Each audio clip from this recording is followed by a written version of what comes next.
المستضعفين ويدع المستكبرين. والصلاة والسلام والتحية والإكرام على أمه وحبيبه وخيرته من خلقه وحافظ سره ومبلغ رسالاته لوح المرتضى والنبي المجتبى والرسول المصطفى أبي القاسم محمد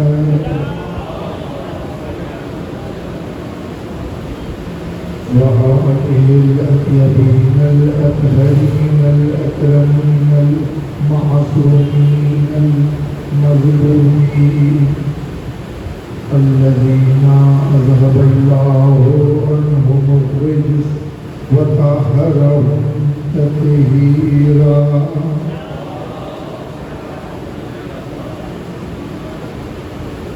يا سيد ابن الزهراء بقية الله وآيته الكبرى واللعنة الأبدية على أعدائهم أجمعين. أما بعد فقد قال الله الكريم في كتابه العزيز أفحسبتم أنما خلقناكم عبثا وأنكم إلينا لا ترجعون. صلوات محمد وعلى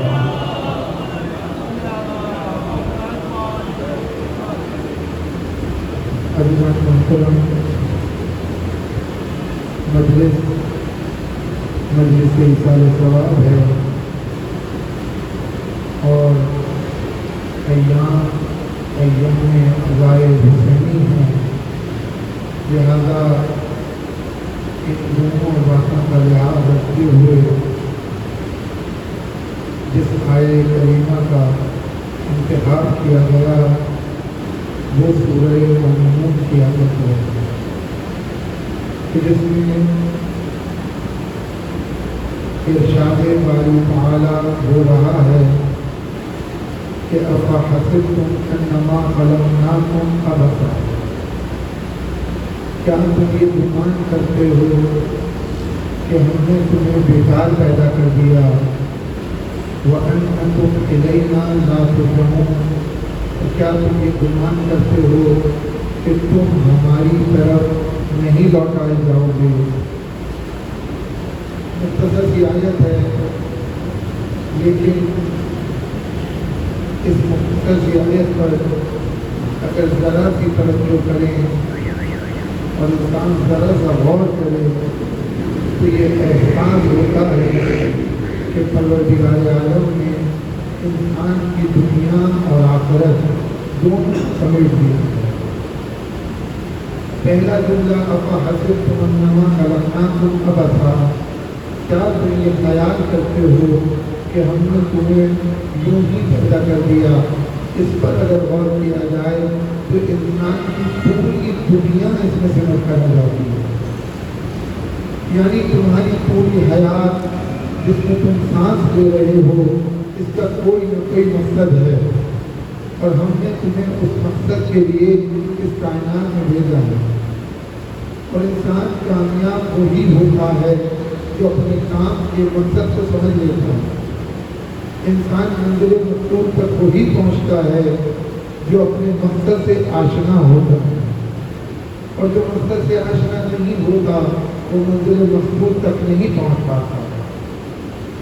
یہ پرانی گفتگو ہے کہ جس پر تھوڑی سی گفتگو کرنا چاہوں گا، دوسرا دن کا کہ جس پر گفتگو نہیں ہو سکے گی، مگر یہ کہ تھوڑا سا اشارہ کہ وَأَنَّكُمْ إِلَيْنَا لَا تُرْجَعُونَ، کیا تم یہ خیال کرتے ہو کہ تم ہماری طرف نہیں لوٹائے جاؤ گے؟ اس پر اگر غور کیا جائے تو یہ انسان کی آخرت کو بیان کر رہا ہے کہ اے انسان تم اس کائنات پر ختم نہیں ہوگے، بلکہ اگر حد میں دیکھا جائے تو انسان اس کائنات کے بعد شروع ہو، ایک صلوات پڑھیں محمد علیہ۔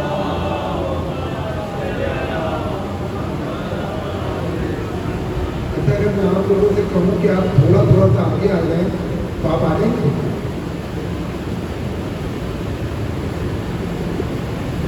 صلوات پڑھیں محمد علیہ۔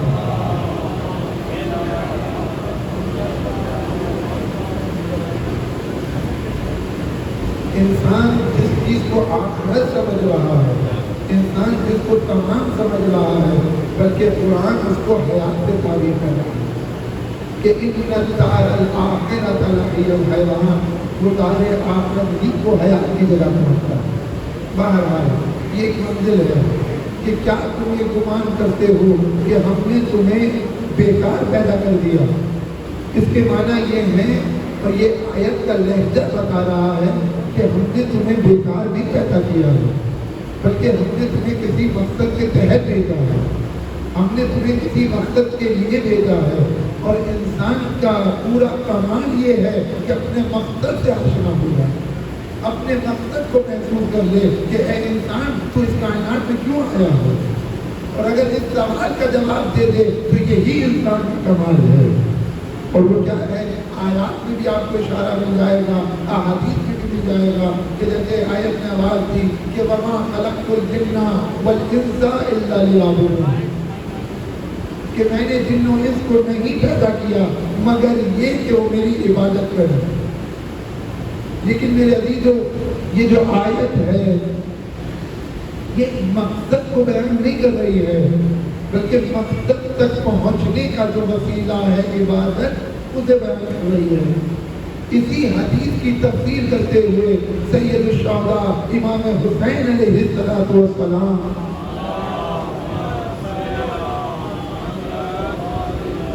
ارشاد فرماتے ہیں کہ ما خلق اللہ العباد الا لیعبدون، پروردگار عالم نے بندوں کو نہیں پیدا کیا مگر یہ کہ وہ اس کو پہچانیں۔ فَإِذَا عَرَفُوهُ عَبَدُوهُ، جب وہ اس کو پہچان لیں گے تو وہ اس کی عبادت کریں گے۔ وَإِذَا عَبَدُوهُ اسْتَغْنَوْا بِعِبَادَتِهِ عَنْ عِبَادَةِ مَنْ سِوَاهُ، جب اس کی عبادت کریں گے تو غیروں کی عبادت سے بے نیاز ہو جائیں گے۔ اس لیے کہ جب خالق حقیقی کے سامنے کوئی اپنی پیشانی خم کر دے تو پھر غیروں کے سامنے یہ پیشانی جھکایا نہیں کرتا۔ اس لیے کہ جب خالق حقیقی کے سامنے یہ پیشانی جھک گئی تو پھر یہ غیروں کے سامنے نہیں جھکے گی۔ تو ہماری زندگی کا مقصد عبادت نہیں ہے، بلکہ ہماری زندگی کا مقصد خدا کو پہچاننا ہے۔ توجہ چاہتا ہوں، ہماری زندگی کا ہدف خدا کو پہچاننا ہے، اور اس کو اور مدلل کیا حدیث قدسی نے۔ حدیث قدسی یعنی وہ کلام الہی جو قرآن نہ ہو، اسے حدیث قدسی کہا جاتا ہے۔ یعنی کہ جہاں پر الفاظ پیغمبر کے ہوں اور مفہوم خدا کا ہو، اسے حدیث قدسی کہا جاتا ہے۔ حدیث قدسی نے آواز دی کہ کنت کنزا مخفیا، میں چھپا ہوا خزانہ تھا، واحببت ان اعرف، میں نے اس بات سے محبت کی، یعنی منزل حب ہے، میں نے یہ چاہا کہ میں پہچانا جاؤں، تو فخلقت الخلق لکی یعرف، تو میں نے ایک مخلوق کو پیدا کیا تاکہ وہ مجھے پہچانے۔ تو ہماری زندگی کا مقصد خدا کو پہچاننا ہے۔ ہماری زندگی کا مقصد خدا کو پہچاننا ہے، لیکن یہاں سوال ایجاد ہوتا ہے ہم اس کو کیسے پہچانے جو نہ دکھائی دیتا ہے نہ سنائی دیتا ہے، نہ وہ ہماری کسی حص میں آتا ہے۔ آپ اگر کسی کو پہچانتے ہیں تو کیسے پہچانتے ہیں؟ یا دیکھ کے پہچانتے ہیں یا سن کے پہچانتے ہیں، یعنی حواس خمسہ کے ذریعے سے کسی چیز کی انسان معرفت حاصل کرتا ہے۔ اور خدا وہ ہے کہ جو ہماری کسی سینس میں نہیں آتا، نہ دکھائی دیتا ہے نہ سنائی دیتا ہے، نہ ہم اس کو چھو سکتے ہیں نہ اس کو محسوس کر سکتے ہیں۔ اور ادھر کا تقاضا یہ ہے کہ ہم اسے پہچانیں۔ یہ تکلیف والا محتاج نہیں ہے، یعنی ایسی چیز کی ذمہ داری ہم پر ڈال دینا کہ جو ہم انجام نہیں دے سکتے۔ پروردگار، یہ تو ہماری قدرت سے باہر ہے کہ ہم تجھے پہچانیں۔ جبکہ اگر آپ کی احکام اسلامی پر نظر ہوگی کہ ہوگی ہر حکم اسلامی میں تمام احکام شرعیہ میں ایک شرط پائی جاتی ہے اور وہ شرط ہے مشترک تمام احکام میں، اور وہ شرط کون سی ہے؟ شرط قدرت۔ اور یہ قدرت کی شرط مالک نے ہر جگہ پہ لگائی ہے۔ اگر تمہارے اندر قدرت ہے نماز پڑھنے کی تو کھڑے ہو کے پڑھو، نہیں پڑھ سکتے تو بیٹھ کے پڑھو، نہیں بیٹھ کے پڑھ سکتے تو لیٹ کے پڑھو، نہیں لیٹ کے پڑھ سکتے تو اشارے سے پڑھو۔ توجہ کر رہے ہیں؟ یہ شرط قدرت ہے کہ جس کو مالک نے ہر جگہ پہ لگایا ہے۔ حج پہ جانے کی قدرت ہے تو جاؤ، نہیں ہے تو نہیں کرو۔ وضو کر سکتے ہو، قدرت ہے تو کرو، نہیں کر سکتے تو تیمم کرو، خوف دے سکتے ہو تو دو، نہیں دے سکتے تو نہ دو۔ دیکھ رہے ہیں یہ شرط آپ کو ہر حکم میں نظر آئے گی۔ تو پروردگار جب یہ تیری شرط ہر جگہ پہ پائی جاتی ہے تو تم نے کیوں کہا کہ ہمیں پہچانو؟ ہماری قدرت سے باہر ہے کہ ہم تجھے پہچانیں۔ توجہ چاہتا ہوں میرے لیے، ہماری طاقت اور استطاعت میں نہیں ہے کہ ہم تجھ تک جا سکیں، اور تیری بھی مجبوری ہے، مجبوری بے معنی کہ ہم اس قابل نہیں ہیں کہ خدا ہم تک آ سکے۔ یعنی ٹیکنیکل پرابلم ہے، نہ ہم اس تک جا سکتے ہیں نہ وہ ہم تک آ سکتا ہے۔ تو جب آپس میں کنیکشن نہیں ہو رہا تو ہم معرفت کیسے حاصل کریں؟ تجھے کیسے پہچانیں؟ میں اس کی مثال دوں تاکہ بات واضح ہو جائے کہ میں کہنا کیا چاہ رہا ہوں۔ میرے عزیزوں، کرنٹ کو کسی نے دیکھا ہے؟ کرنٹ دیکھا نہیں ہے لیکن اس کا احساس ہوتا ہے۔ اگر آپ اپنے بچے سے پوچھیں کہ بیٹا بتاؤ لائٹ آ رہی ہے، میرے بابا ہاں آ رہی ہے، کیا کہتے ہیں؟ دیکھیے نہیں پنکھا چل رہا ہے۔ تو ہم نے کب پوچھا کہ پنکھا چل رہا ہے کہ نہیں چل رہا؟ ہم نے تو یہ پوچھا ہے کہ لائٹ آ رہی ہے کہ نہیں آ رہی، اور تم کہہ رہے ہو کہ پنکھا چل رہا ہے کہ نہیں بابا۔ مسئلہ یہ ہے کہ اس کرنٹ کا اظہار کسی پنکھے سے ہوگا، یعنی پنکھا چل کے بتائے گا کہ کرنٹ ہے، بلب جل کے بتائے گا کہ کرنٹ ہے۔ کرنٹ دکھائی نہیں دیتا، کرنٹ کا احساس نہیں ہوتا، مگر یہ کہ ان کے مظاہر کے ذریعے سے کرنٹ نہ دیکھ سکتے ہیں نہ چھو سکتے ہیں۔ اگر کوئی چھوئے گا تو پھر بچے گا نہیں، تو لہٰذا کرنٹ کو دیکھا نہیں جاتا لیکن ان مظاہر کے ذریعے سے اس کو محسوس کیا جا سکتا ہے۔ اچھا یہی پل اگر آپ پاور ہاؤس کی جگہ پر 2500 سے زیادہ کا وولٹیج ہے، بلکہ نہیں 11,000 سے زیادہ، بلکہ بعض جگہ پر 25,000 سے زیادہ کا وولٹیج، اس سے اس کو متصل کر دیں تو جلے گا؟ تو نہیں جلے گا، نہیں جل جائے گا، منفجر ہو جائے گا، پھٹ جائے گا۔ کیوں؟ کیا اس میں جلانے کی صلاحیت نہیں ہے؟ تو اس میں جلانے کی صلاحیت تو ہے، اس میں ظرفیت نہیں ہے، اس میں ظرفیت نہیں ہے، جبکہ کرنٹ آ وہیں سے رہا ہے۔ توجہ کام کرنٹ وہیں سے آ رہا ہے، لیکن کیا کیا؟ پاور ہاؤس اور جو آپ کے گھر کا وولٹیج ہے، اگر یہ گھر کا وولٹیج ڈائریکٹ پاور ہاؤس سے متصل ہو جائے تو نتیجہ کیا نکلے گا؟ کہ گھر منفجر ہو جائے گا۔ کہ کیا کیا جائے؟ کہ پاور ہاؤس اور گھر کے وولٹیج کے درمیان میں ٹرانسفارمر لگایا جائے گا، ٹرانسفارمر لگایا جائے گا، اور ٹرانسفارمر کا کام کیا ہے؟ کہ پاور ہاؤس سے وولٹیج لے گا اور جس کو جتنی ضرورت ہے اس کو اتنا وولٹیج سپلائی کرے گا۔ مثلا اگر کوئی 100 واٹ کا بلب ہے تو اسے 100 واٹ کی سپلائی کرے گا تاکہ منفجر نہ ہو۔ اگر کوئی 1000 واٹ کا بلب ہے تو اس کو 1000 واٹ کا ہی سپلائی کرے گا تاکہ منفجر نہ ہو۔ ٹرانسفارمر کرنٹ کہاں سے لے رہا ہے؟ کہ پاور ہاؤس سے لے رہا ہے، پاور ہاؤس سے لے کر اور یہ ٹرانسفر کرتا ہے گھر کے وولٹیج میں۔ کہ اسی طریقے سے تم ہم تک نہیں آ سکتے، ہم تم تک نہیں جا سکتے۔ کیوں؟ اس لیے کہ ہم ہیں معرفت کا پاور ہاؤس، ہم معرفت کا پاور ہاؤس ہیں اور تم معرفت کے 0 واٹ کے بلب ہو، تم ہم تک جا نہیں سکتے، ہم تم تک نہیں جا سکتے۔ تو پروردگار تجھے پہچانے کیسے؟ کب پریشان نہ ہو، میں اپنے اور تمہارے درمیان 14 ٹرانسفارمر لگا رہا ہوں۔ ایک تلوار پڑے محمد علیہ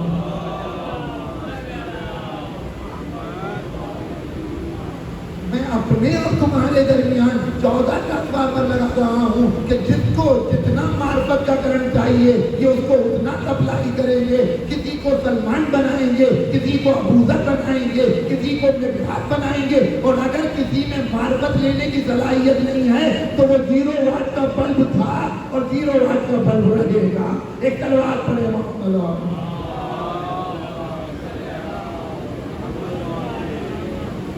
تو ایک مسئلہ تو حل ہو گیا اور وہ یہ ہے کہ ہم ڈائریکٹ پروردگار سے معرفت حاصل نہیں کر سکتے. تو پروردگار عالم نے اپنے اور ہمارے درمیان ایک معرفت کا ٹرانسفارمر لگایا ہے اور اس کا کیا نام ہے؟ اہل بیت. اہل بیت سے ہٹ کر کے کوئی خدا تک نہیں پہنچ سکتا. جتنے بھی توحید کا ڈھونگ رچا رہے ہیں, جتنے بھی معرفت کے راستے دکھاتے ہیں, سب باطل ہیں. کوئی راستہ خدا تک نہیں جاتا سوائے اہل بیت کے. کوئی راستہ اہل بیت کے علاوہ خدا تک جا ہی نہیں سکتا. کوئی ٹیکنیکل پرابلم, جیسے کوئی ٹرانسفارمر کے بغیر پاور ہاؤس سے متصل نہیں ہو سکتا, بالکل اسی طریقے سے کوئی اہل بیت کے بغیر, ارے فرشتے بغیر اہل بیت کے خدا کو نہیں پہچان سکے. ایک تلوار پڑے محمد علیہ.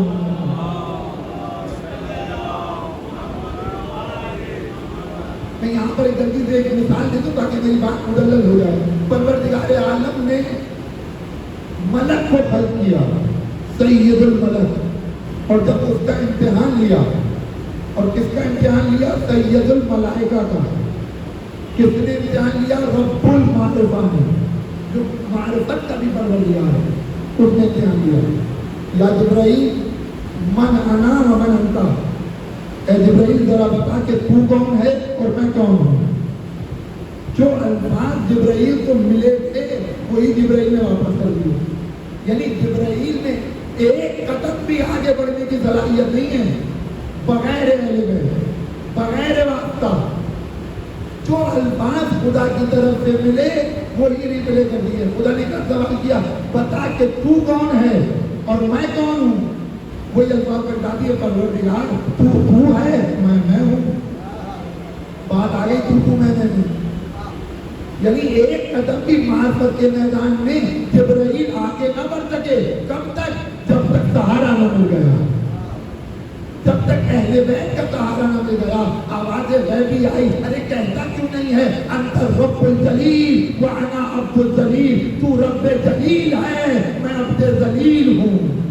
یہ کہنے والا کون تھا؟ روایات بتاتی ہیں یہ کہنے والا وہ تھا کہ جس کو معلم اول مولا کائنات کے نام سے.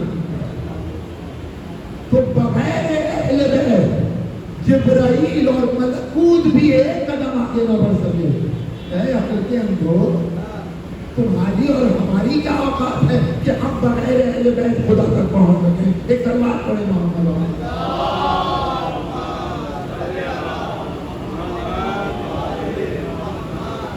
یعنی اس کا مطلب یہ ہے کہ ہم اپنے آپ کو جتنا اہل بیت کے قریب کریں گے اتنا بامعرفت ہوں گے, اتنا ہم بامقصد ہوں گے, اتنا ہم خدا سے قریب ہوں گے.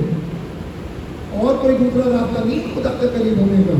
ورنہ اس کے پیچھے بہت سی دلائل موجود ہیں. آپ زیارت جامعہ اٹھا کر کے دیکھ لیجیے, آپ ظاہر ذبیحہ اٹھا کر کے دیکھ لیجیے. وقت نہیں کہ میں اس کے ذریعے سے میں مثال دوں اور مدلل کروں بات کو.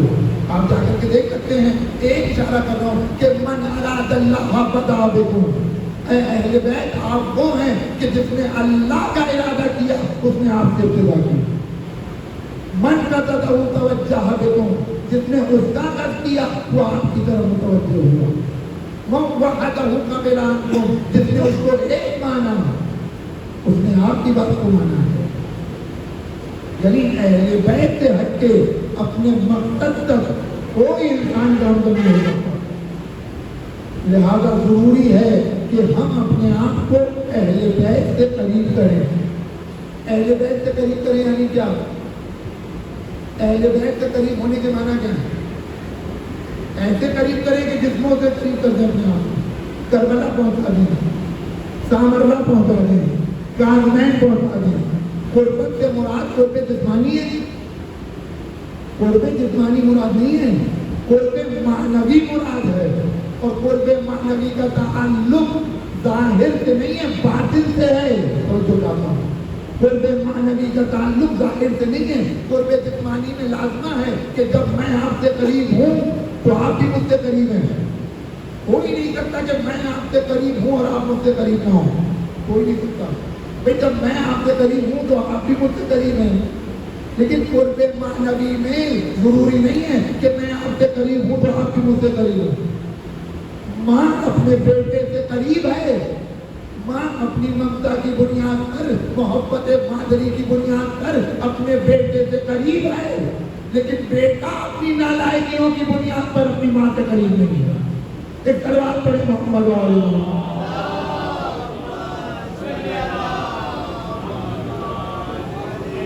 مسائل خراب یہیں سے ہوئے کہ لوگوں نے مادیات کو معنویات پر قیاس کرنا شروع کر دیا کہ جب یہ ہم سے قریب ہیں تو ہم بھی ان سے قریب ہیں، کہ جیسے کہ پروردگار نے کہا نحن اقرب الیہ من حبل الورید، ہم تمہاری شہرت سے زیادہ قریب ہیں۔ اس کا مطلب کیا ہوا کہ وہ ہماری شہرت سے قریب ہے، جب وہ قریب ہیں تو ہم بھی قریب ہیں۔ ایسے نہیں ہوگا، ورنہ آپ تک بتائیے آپ نماز پڑھتے کیسے پڑھتے ہیں؟ نیت کیا کرتے ہیں؟ میں نماز پڑھتا ہوں 2 رکعت قربتاً الی اللہ۔ یہ قربتاً الی اللہ کیا ہے؟ اللہ سے قریب ہونے کے لیے۔ ارے وہ تو کہہ رہا ہے کہ ہم تمہاری شہرت سے زیادہ قریب ہیں، اور کتنا قریب ہو گئے؟ وہ جو شہرت سے زیادہ قریب ہے اس سے قریب ہونے کے لیے ہم کہہ رہے ہیں کہ میں نماز پڑھتا ہوں 2 رکعت قربتاً الی اللہ، میں روزہ رکھتا ہوں قربتاً الی اللہ، میں حج پہ جاتا ہوں قربتاً الی اللہ، میں زکوٰۃ دیتا ہوں قربتاً الی اللہ۔ اللہ تو کہہ رہا ہے کہ میں شہرت سے زیادہ قریب ہوں، کہ نہیں، اللہ جسم و جسمانیات سے منزہ ہے، وہاں قرب جسم و جسمانیت کا تقاضا نہیں ہے، وہاں قرب معنوی کا تقاضا ہے۔ مسائل خراب یہیں سے ہوئے، جو کہتا ہوں مسائل خراب یہیں سے ہوئے کہ لوگوں نے مادیات کو معنویات پر قیاس کرنا شروع کیا کہ جب وہ ہم سے قریب تو ہم بھی ان سے قریب۔ یہی کچھ پیغمبر نے کہا تھا کہ میں تم جیسا بشر ہوں، تو لوگوں نے سمجھا کہ جب یہ ہم جیسے تو ہم بھی ان جیسے، تو مسائل خراب ہوئے۔ اور لیکن جب رشتہ برادری میں جب یہ کہا جاتا ہے کہ میں تم جیسا بشر ہوں، پیغمبر نے کہا، تو لوگوں نے کہا کیا جب وہ ہم جیسے تو ہم بھی ان جیسے ہیں۔ رشتہ برادری میں برابری ہوتی ہے، اور پیغمبر نے صیغہ اخوت قائم کیا، کیونکہ لوگوں کے ذہن میں یہ گمان ایجاد ہو رہا ہے کہ پیغمبر ہم جیسے ہیں۔ اب پیغمبر کو خطرہ اس بات کا ہے کہیں یہ گمان یقین میں نہ بدل جائے، کہیں یہ گمان یقین میں نہ بدل جائے، تو پیغمبر نے صیغہ اخوت قائم کیا، اور صیغہ اخوت میں رشتہ برادری جو ہوتی ہے وہاں برابری پائی جاتی ہے۔ تو کسی کو کسی کا بھائی بنایا تو کسی کو اپنا بھائی نہیں بنایا، کسی کو اپنا بھائی نہ بنایا کہ کہیں یہ گمان یقین میں نہ بدل جائے کہ پیغمبر ہم جیسے ہیں۔ پیغمبر نے اسی کو اپنا بھائی بنایا جو واقعاً پیغمبر جیسا تھا۔ ایک تلوار پڑھے محمد علیہ۔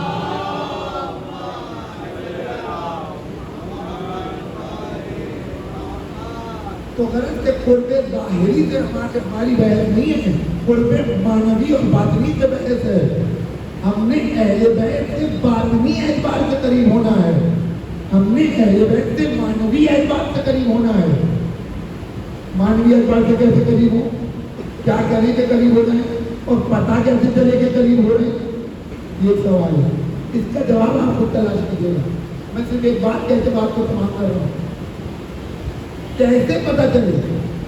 کتنے لوگ بیٹھے ہیں، آپ کسی سے بھی پوچھ لیں کیا آپ اہل بیت سے قریب ہیں؟ مجال ہے کہ کوئی کہتے کہ نہیں ہم قریب نہیں،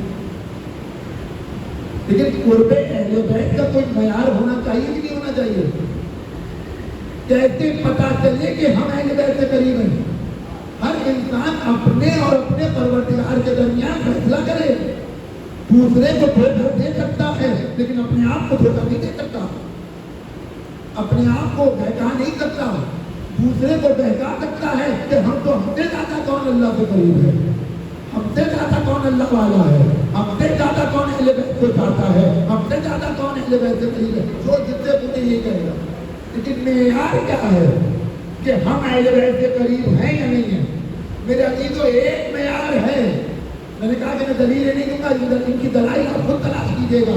معیار صرف یہ ہے کہ اپنے اندر اہل بیت کی صفات پیدا کرو، اپنے اندر اہل بیت کی صفات پیدا کرو۔ جتنی تمہارے اندر اہل بیت کی صفات پیدا ہوں گی اتنا تم اہل بیت سے قریب ہوگے، اور اگر تمہارے اندر اہل بیت کی صفات نہیں پائی جاتی تو معاف کیجیے گا، تم سب سے زیادہ اہل بیت سے دور ہو۔ ایک تلوار پڑے محمد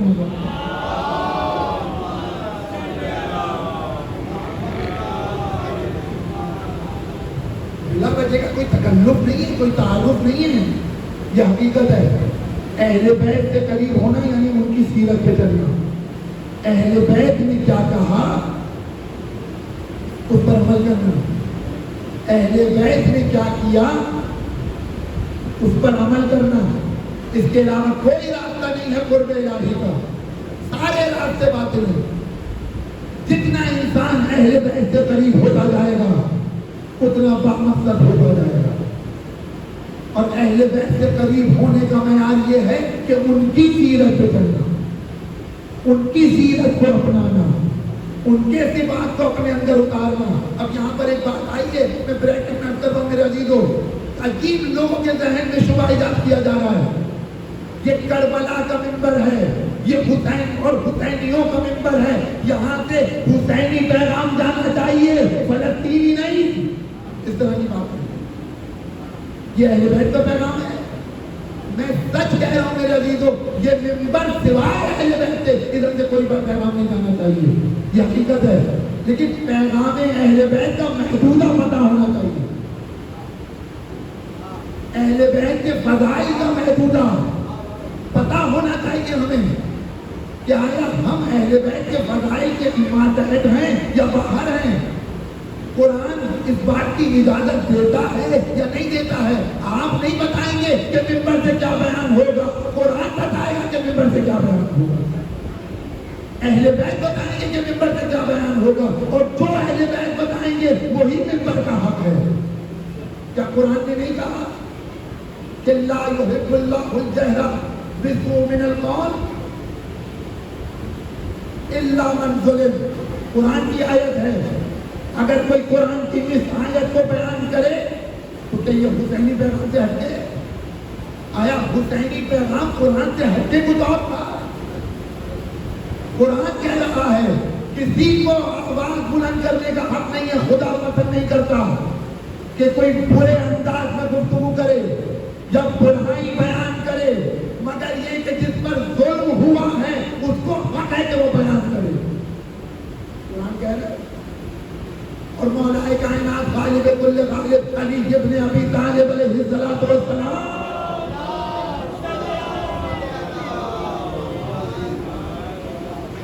اپنے بچوں کو وصیت کر رہے ہیں، اے میرے لال، اے میرے بچے حسن و حسین، دیکھو ظالموں سے خشمناک رہنا،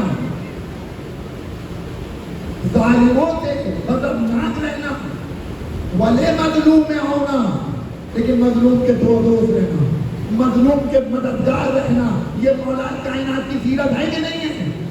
یہی پیغام اگر مولا کا یہاں سے پہنچا دیا جائے تو یہ عین ہدایت اور عین حق ہے، یہی اہل بیت کا پیغام ہے۔ آج مجھے بتائیے کیا فلسطینی عوام مظلوم نہیں ہے؟ اگر یہ پیغام یہاں سے بیان ہوگا یہ اہل بیت کا پیغام نہیں ہے؟ جو ظلم کر رہا ہے اس ظالم سے بغاوت کرنا یہ اہل بیت کی تعلیم نہیں ہے؟ ایک تلوار پڑے محمد و آل محمد۔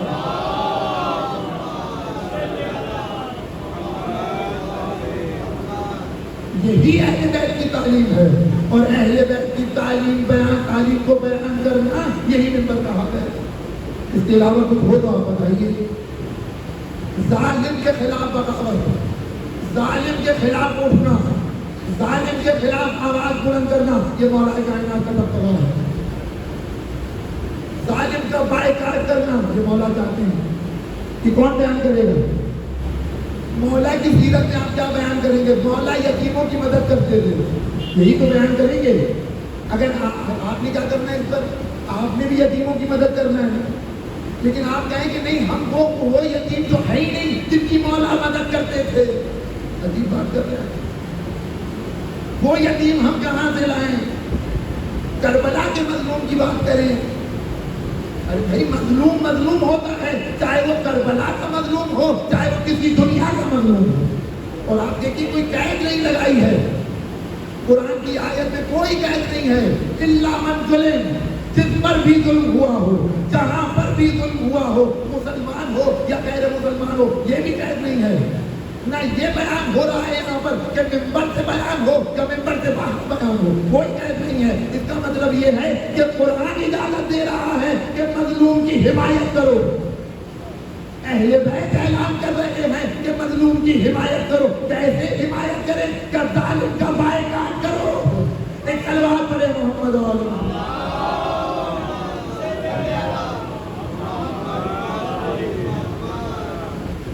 مجھے نہیں معلوم کہ اسی لباس میں کیسے آ کر کے لوگ اس طرح کی باتیں کر جاتے ہیں۔ اور میں کیا کہوں کہ واقعاً دھوکہ نہیں کھانا چاہیے۔ قدیری جو ہے وہ لباس سے نہیں پہچانا جاتا، اقوال اہل بیت پر عمل کرنے سے پہچانا جاتا ہے۔ ایک سلوات پڑھیں محمد علیہ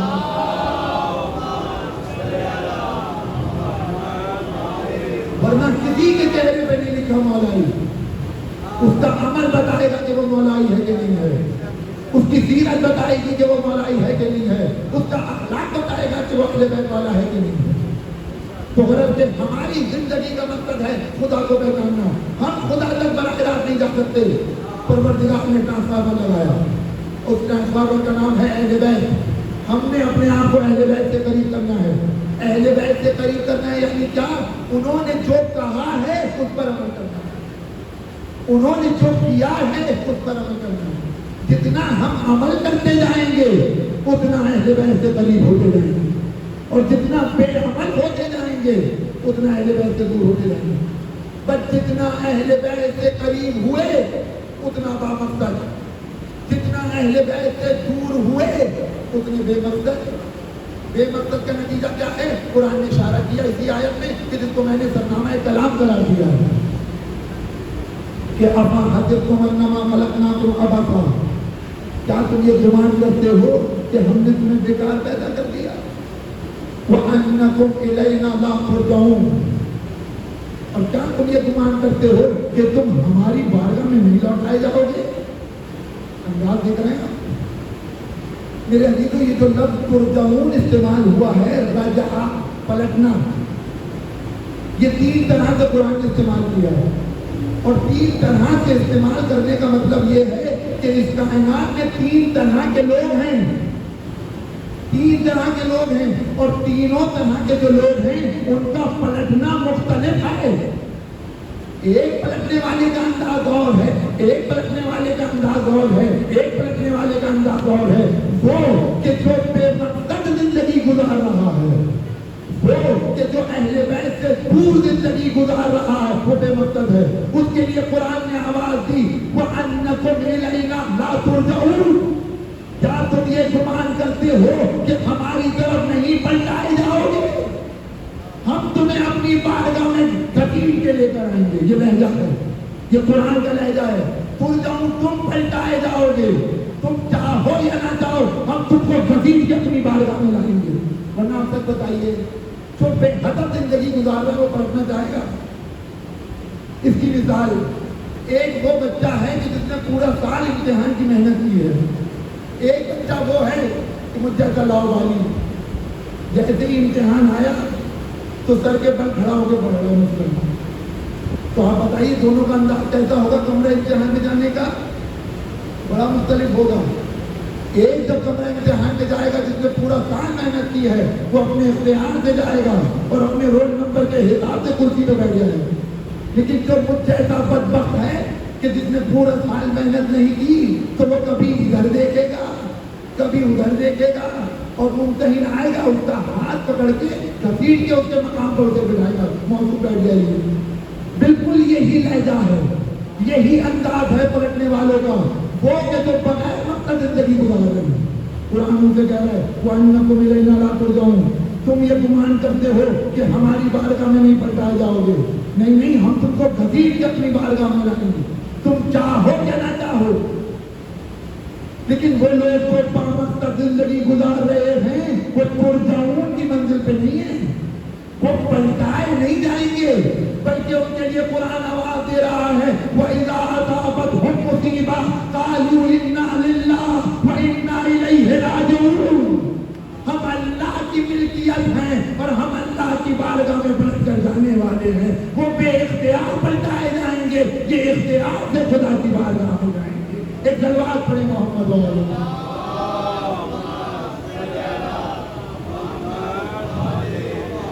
تو یہ دو طرح کے لوگ جو بغیر مقصد کے زندگی گزار رہے ہیں ان کو گھسیٹ کے لگا جائے گا، اور جو بامقصد زندگی گزار رہے ہیں انہیں پلٹانے کی ضرورت نہیں ہے، بلکہ وہ خود خدا کی بارگاہ میں جائیں گے اور کہتے ہوئے جائیں گے اِنَّا لِلَّهِ وَإِنَّا إِلَیْهِ رَاجِعُونَ.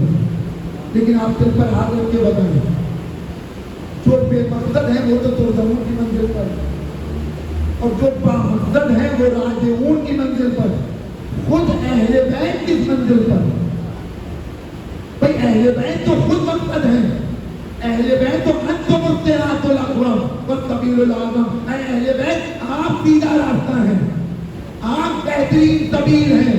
جو خود مقصد ہو وہ نہ ترجعون کی منزل پر ہے نہ وہ راجعون کی منزل پر ہے، بلکہ قرآن اس کے لیے آواز دیتا ہے یا ایتھا النفس المطمئنہ ارجعی الی ربک راضیۃ مرضیہ. ایک کلمات پڑھیں محمد و آل محمد.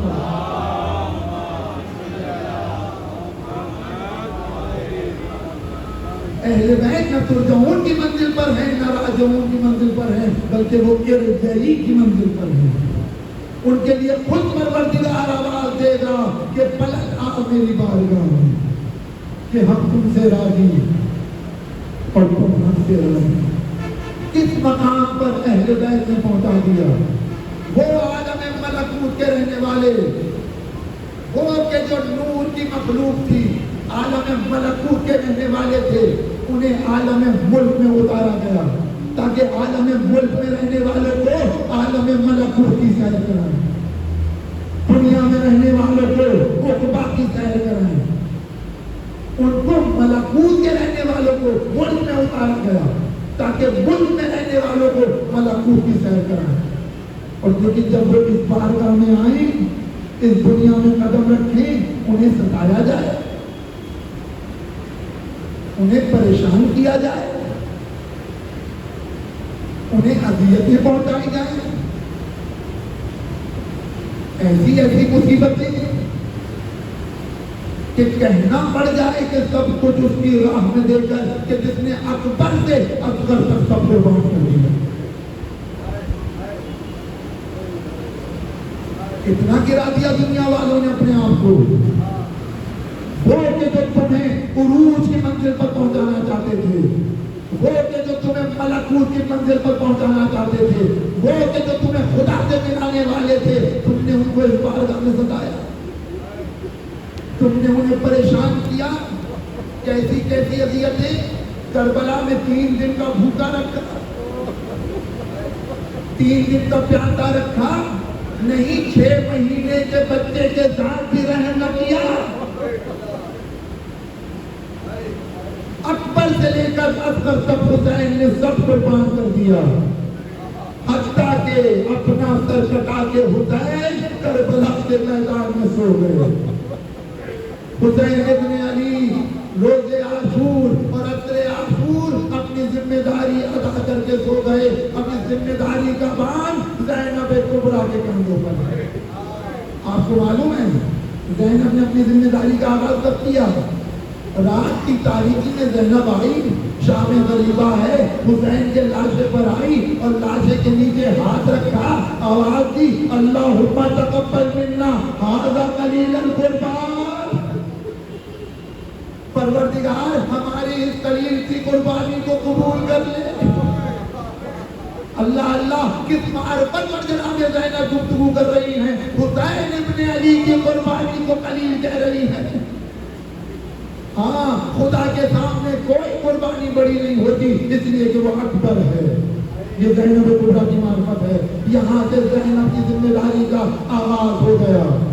11 محرم کو قافلہ کربلا سے چلنا چاہتا ہے۔ زینب نے دیکھا کہ کچھ اونٹ ہیں جو آ رہے ہیں، عجیب منظر دیکھا۔ کیا دیکھا؟ آگے والا اونٹ پیچھے والے اونٹوں سے مڑ کے کچھ کہہ رہا ہے۔ آواز دی ہے میرے لال سید سجاد، تم امام وقت ہو، بیٹا بتاؤ یہ اونٹ پچھلے اونٹوں سے کیا کہہ رہا ہے؟ پھپھی اماں یہ کہہ رہا ہے کہ ہماری پشت پر اولاد رسول بیٹھے گی، ذرا آہستہ چلنا، کوئی بچہ گر نہ جائے۔ لائے گئے اونٹ، بٹھائے گئے۔ آپ کو معلوم ہے اونٹ کا قد بیٹھنے کے بعد بھی اونچا ہوتا ہے، اس پر کوئی آسانی سے بیٹھ نہیں سکتا، سوار نہیں ہو سکتا، اور وہ بھی خواتین، وہ بھی بچے کس طرح سے بیٹھے؟ زینب نے محسوس کیا، قریب آئی، گھٹنوں کو توڑا، آواز دی بھابھی رباب سوار ہو گئی۔ اور زینب کے جلال کا عالم یہ ہے کہ کوئی بیوی کچھ کہہ نہیں پا رہی، زینب سب کو سوار کرا رہی ہیں۔ بھابھی ام سلمہ آپ بھی سوار ہو جائیے۔ گھر کی کنیز ہے فضہ، غور سے دیکھ رہی ہیں، آواز کی فضہ تم بھی سوار ہو جاؤ۔ سب کو سوار کرا دیا۔ جب سب بیویاں سوار ہو گئیں، اب زینب نے کبھی ادھر دیکھا کبھی ادھر دیکھا، عجب نہیں نہر کا رخ کیا ہوگا۔ عباس ہم نے تمہاری ذمہ داری پوری کر دی، آؤ عباس، اب بہن سوار ہونا چاہتی ہے۔ عجب نہیں مقتل کا رخ کیا ہوگا۔ بھیا عصر کے وقت جب تم جا رہے تھے تو ہم نے سوار کرایا تھا، اب بہن جانا چاہتی ہے، آؤ بھیا زینب کو سوار کراؤ۔ کوئی جواب نہ آیا، لیکن ہتھکڑیوں اور بیڑیوں کو سنبھالے ہوئے سید سجاد آگے بڑھے، گھٹنوں کو توڑا، اے پھپھی اماں سوار ہو جائیے، ارے پہچانو امامت کا گھٹنا ہے، زینب سوار ہو۔ بیویاں سوار ہو گئی، اور یہ منحوس اشقیاء قافلے کو ادھر سے لے گئے جہاں شہداء کے لاشیں پڑی تھی۔ چاہتے تو دوسرے راستے سے گھما کے لے جا سکتے تھے، لیکن جان بوجھ کر اذیت دینے کے لیے، ستانے کے لیے لاشیں شہداء سے قافلے کو گزارا گیا۔ لو عزیزو، جیسے جیسے بیویوں نے اپنے وارثوں کو دیکھا، اونٹ سے گرانا شروع کیا۔ ام فروہ قاسم کے لاشے پر پہنچی، ام کلثوم نہر کے کنارے چلی گئی، زینب بھائی کے لاشے پر آئی۔ آخری منزل مجلس تمام ہو گئی، بہن بھائی کے لاشے پر آئی۔ سید سجاد کہتے میں نے دیکھا کہ میری پھپھی باپ کے لاشے کا تلایا پھر رہی ہے۔ میں نے پوچھا پھپھی اماں خیریت تو ہے، آپ کیا تلاش کر رہی ہیں؟ کہ میرے لال ماں کی وصیت پوری کرنا ہے۔ کہ کیا وصیت ہے؟ ماں نے وصیت کی تھی، اے میری لال جب حسین کے لاشے سے گزرنا تو میری طرف سے بوسہ دے دینا۔ اے سید سجاد میں وہ جگہ ڈھونڈ رہی ہوں کہ جہاں لاشے کا بوسہ دے۔ گھٹنوں پر زینب جھکی، کٹی ہوئی گردن پر لبوں کو رکھا، عجب نہیں مدینے کا رخ کیا ہوگا۔ اماں وصیت پوری ہو گئی۔ ابھی بھی زینب اپنے بھائی کے لاشے کو دیکھ کر زار و قطار ہو رہی ہیں۔ اب آتی پھپھی اماں اب تو وصیت پوری ہو گئی، اب تو چلیے۔ کہ نہیں میرے لال ایک واقعہ یاد آ رہا ہے۔ کہ کون سا واقعہ؟ کہ میں چھوٹی سی تھی، نماز صبح کے بعد سہنے خانہ میں سو گئی، اچانک میری آنکھ کھلی تو میں نے عجب منظر دیکھا۔ کیا دیکھا؟ کہ چاروں طرف دھوپ ہے لیکن مجھ پر سایہ ہے۔ چاروں طرف دھوپ ہے لیکن مجھ پر سایہ ہے۔ سید سجاد وہ سایہ کیا تھا پتا ہے؟ ارے یہی میرا بھیا ایک چادر لیے مجھ پر سایہ کیے تھا، اور میں کہتی تھی بھیا زینب احسان کا بدلہ ضرور چکائے گی، لیکن زینب کو موقع نہ ملا۔ ارے آج وہ موقع آیا ہے، میرا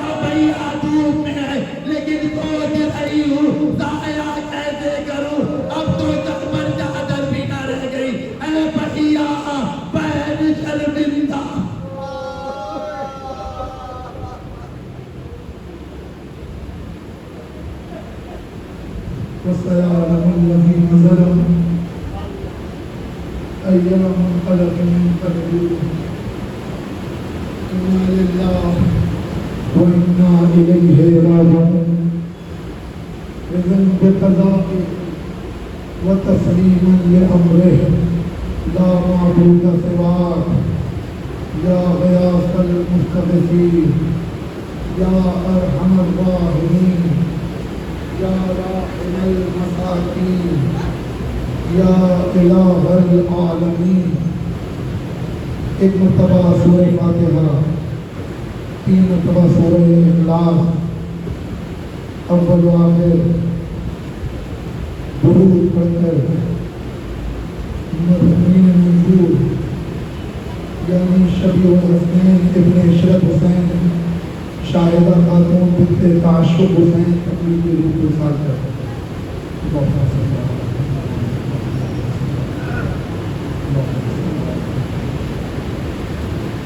بسم اللہ الرحمن